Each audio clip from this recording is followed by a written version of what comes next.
ये सारी जो चीज़ें हैं, सारी जो प्रॉपर्टीज़ हैं वो सल्फ़र की वजह से होती हैं, तो इसी चीज़ को हम क्या बोलते हैं, क्रॉस लिंक होना बोलते हैं। यानी कि सल्फ़र जो है वो एक क्रॉस लिंकिंग एजेंट की तरह काम करता है इन दी वल्कनाइजेशन प्रोसेस। तो the probable structure of vulcanized rubber molecules are depicted below. हमारे पास क्या है, एक इस टाइप का कोई मॉलिक्यूल है जिसके अंदर हमने सल्फ़र की वल्कनाइजेशन की हुई है, मतलब कि मोनोमेरिक यूनिट तो केवल इतनी थी। इस मोनोमेरिक यूनिट की प्रॉपर्टीज़ को एनहेंस करने के लिए हमने सल्फर को क्रॉस लिंक कर दिया। क्रॉस लिंक कैसे कर दिया, पहली मोनोमेरिक यूनिट दूसरी मोनोमेरिक यूनिट दोनों के बीच में सल्फर ने अपना एक लिंक बना लिया, सल्फर ने अपना एक क्रॉस लिंक बना लिया। तो ये क्रॉस लिंकिंग एजेंट इसीलिए कहलाता है क्योंकि ये दो मोनोमेरिक यूनिट को आपस में कनेक्ट करता है उनकी प्रॉपर्टीज़ को इनहेंस कराने के लिए, उनकी प्रॉपर्टीज़ की स्ट्रेंथ को बढ़ाने के लिए। लास्ट इसमें हमारे पास आ जाता है प्रिपरेशन ऑफ सिंथेटिक रबर्स, क्योंकि नेचुरल रबर की में तो हम वल्कनाइजेशन कर देते हैं। तो अगर सिंथेटिक रबर बनानी हो तो उसमें बेस्ट एग्जांपल हमारे पास होता है नियोप्रीन का, जो कि क्लोरोप्रीन की एक पॉलीमेरिक यूनिट होती है। आपको क्लोरोप्रीन याद रखना है। देखो ब्यूटाडाइइन का फॉर्मूला है अगेन, लेकिन ब्यूटाडाइइन में Cl आ गया है H हट करके। बस आप ब्यूटाडाइइन को याद रखिए और उसमें रिप्लेस कराते चले जाइए, तो आपके कंपाउंड के नाम याद हो पाएंगे, मोनोमर्स आप लोग याद रख पाएंगे।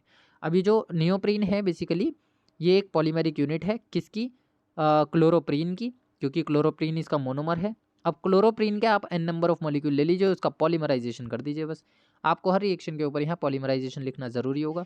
जैसे ये n नंबर ऑफ मॉलिक्यूल आपस में पॉलीमराइज होते हैं, तुरंत ही क्या होने वाला है, इसका डबल बॉन्ड यहाँ से टूटेगा, इसका डबल बॉन्ड यहाँ से टूटेगा और बीच में डबल बॉन्ड लग जाएगा। यहाँ वैलेंसी खाली, यहाँ वैलेंसी खाली, बाहर ब्रैकेट लगाइए और n लगा दीजिए। तो n नंबर ऑफ मॉलिक्यूल चले जाएंगे नीचे, डबल बॉन्ड बीच में आ गया, अल्टरनेट पोजीशन पे से बॉन्ड टूट गए हैं और वैलेंसी खुल गई है कार्बन की, तो ये बन गया है neoprene. It has superior resistance to vegetable and mineral oils. It is use for manufacturing conveyor belts, gasket and hoses. इन सारी चीज़ों को प्रिपेयर करने में, बनाने में, मैन्युफैक्चरिंग में सिंथेटिक रबर का यूज़ किया जाता है। नेक्स्ट आ जाती है मेरे पास यहाँ पे बुना एन। बुना एन रबर जो है वो भी सिंथेटिक रबर है। अगर हम बात करें तो बुनाइन को डिफाइन करने के लिए हम कह सकते हैं कि it is the combination of butadiene और अक्राइलोनाइट्राइल। ब्यूटाडाइइन हमने ले लेना है पहली और तीसरी पोजीशन पर, और अक्राइलोनाइट्राइल हमने ले लेना है। शुरू में ही हमने एक पॉली अक्राइलोनाइट्राइल बनाया था जिसको मैंने कहा था शॉर्ट फॉर्म आ जाती है एग्जाम में PAN। वो अक्राइलोनाइट्राइल की n नंबर ऑफ यूनिट्स को पॉलीमराइज करके बना था। अब जब हम एक ही टाइप के मोनोमर का पॉलीमराइजेशन कराते हैं तो वो होमोपॉलीमराइजेशन होता है, लेकिन जब हम डिफरेंट काइंड के पॉलीमर्स को आपस में कंडेंस कराते हैं, कोपॉलीमराइज कराते हैं, तो वो प्रोसेस कोपॉलीमराइजेशन का कहलाता है।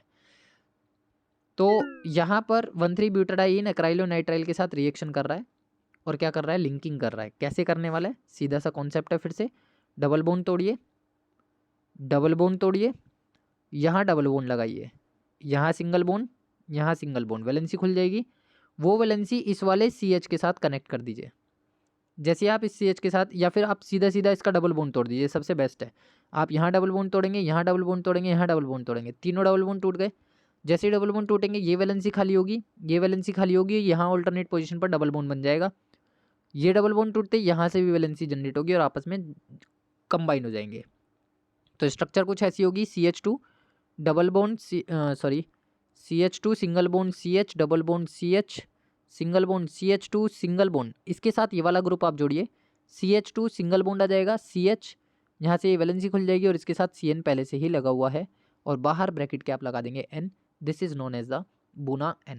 इसको हम बोलते हैं Buna N rubber. You have already studied about Buna S, हमने पहले ही देखा है अभी बुनाएस कैसे बनता है। Buna N is obtain by copolymerization of butadiene acrylonitrile in the presence of peroxide catalyst. यहाँ पर आपको एक कैटलिस्ट रखना होगा जो कि पेरोक्साइड कैटलिस्ट होता है।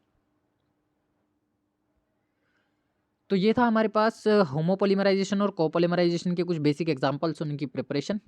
नेक्स्ट क्लास में हम देखेंगे बायोडिग्रेडेबल और डिग्रेडेबल पॉलीमर्स क्या होते हैं, और कुछ इंपॉर्टेंट पॉलीमर्स के बारे में हम देखेंगे कि उनके मोनोमर्स क्या होते हैं, उनके मोनोमर्स का फॉर्मूला क्या होता है, उनका क्या यूज़ होता है, उनको हम किस तरीके से प्रिपेयर कर सकते हैं।